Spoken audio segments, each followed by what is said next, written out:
Tingnan mo ang itsura ng mga tagapiga ng iyog, mga ka-idol.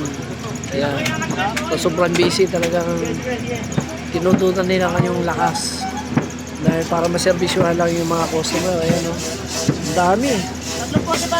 Grabe.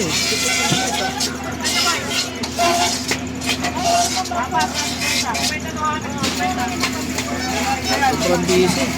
Shoutout dyan sa masisipag sa mga nagniniyog dyan. Tulong ng pawis. Ayan. Go idol, go idol, go idol. Ayan.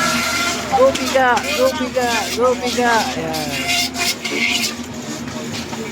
Napakahirap kaya magpiga ng niyog. Ay, pati pawis mo kasama na yun.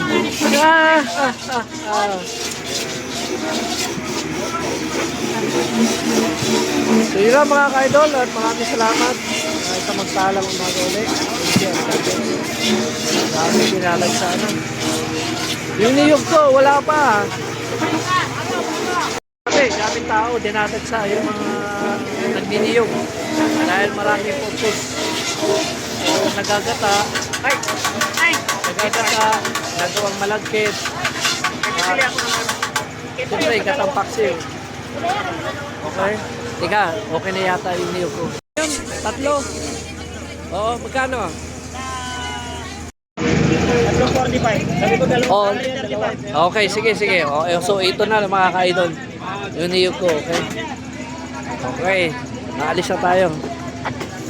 Yan na, makauwi na tayo mga ka-idol. Daming tao, siksikan.